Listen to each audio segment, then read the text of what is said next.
Ever get the feeling like you're constantly being pushed and pulled in different directions, like everyone's trying to tell you what to do or think? It's impossible to escape, really. I mean, think about it. We're surrounded by attempts to influence us every single day. Right, like it's not just about those flashy ads trying to sell you the latest gadget, It's much deeper than that. It's about understanding the dynamics of influence itself. which is exactly what we're diving into today. The subtle but incredibly important differences between persuasion and manipulation. We're going to unpack the how and the why people try to sway your opinions, your choices, even your actions. But we're not going to stop there.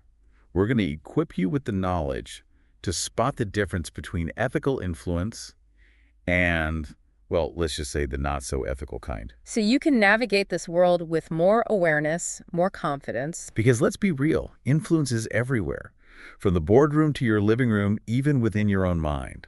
So let's start with the basics. What exactly do we mean by persuasion versus manipulation?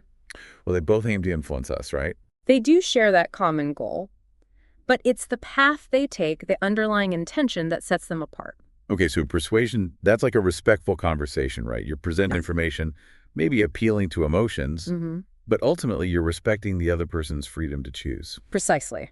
It's about transparency, honesty, striving for a win-win situation, where both parties feel good about the outcome. But manipulation, that's a whole different ballgame. Unfortunately, yes, manipulation operates in the shadows. It relies on deception pressure, even exploiting vulnerabilities to gain control.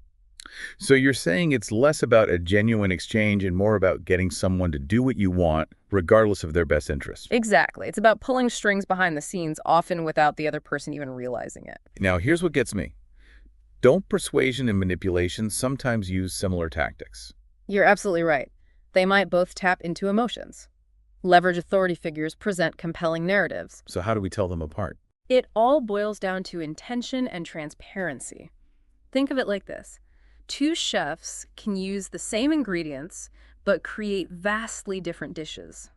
One might whip up a delicious, healthy meal. While the other serves you something that looks tempting but leaves you feeling sick afterwards. Okay, that's a great analogy. Yeah. So let's say you've got a salesperson trying to sell you a new health supplement. If they lay out the facts, honestly highlight both the benefits and the potential downsides, and let you make an informed choice, that's ethical persuasion. But if they start fabricating testimonials, exaggerating results, or preying on your fears to pressure you into buying, that's crossing the line into manipulation. Exactly. And it's not always easy to spot the difference, especially when you're bombarded with messages from all sides. Which brings us to another layer of complexity. It's not just about how others influence us. It's about how we influence ourselves. Wait, what do you mean? Research has shown that we can actually manipulate our own thoughts and decisions without even realizing it. Think about a time you made a bad choice.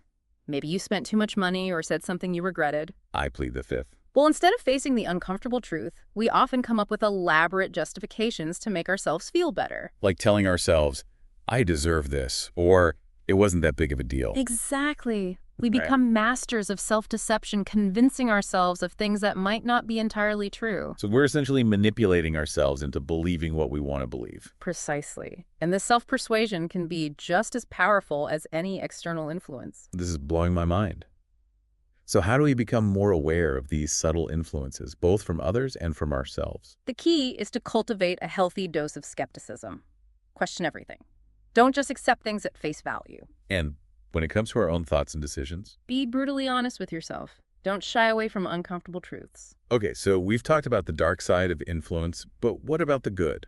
How can we use persuasion ethically and effectively? It starts with transparency.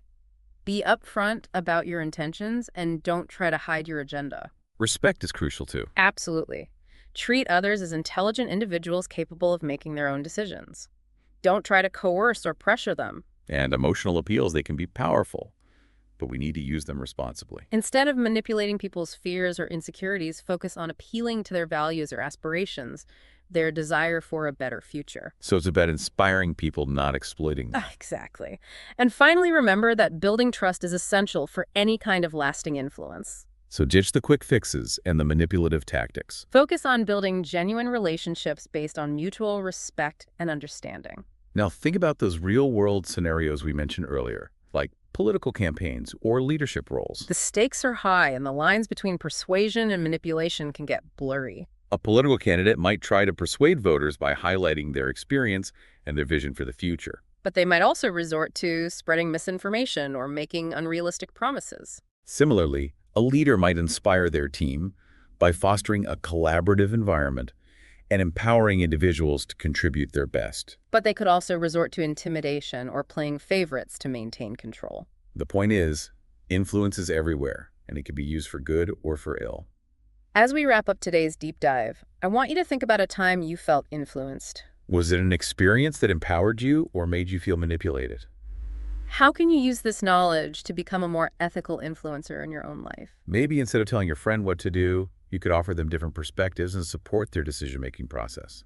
Remember, true influence isn't about control, it's about connection. It's about inspiring others to make positive choices while respecting their autonomy and their freedom to choose their own path. So go out there and be a force for good in the world. Use your influence wisely and ethically. And always remember to think critically, question everything, and trust your gut. Because when you understand the subtle nuances of influence, you empower yourself to make choices that align with your values and your goals. Until next time, stay curious, stay informed, and stay empowered. And remember, the most effective influencers understand that true power lies not in manipulation, but in fostering genuine connections built on honesty, respect, and a shared desire for a better future.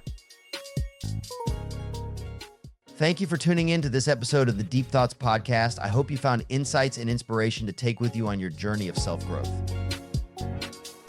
If you enjoyed the show, be sure to hit the subscribe button so you never miss an episode. And don't forget to follow us on social media to stay updated on new releases and exclusive content.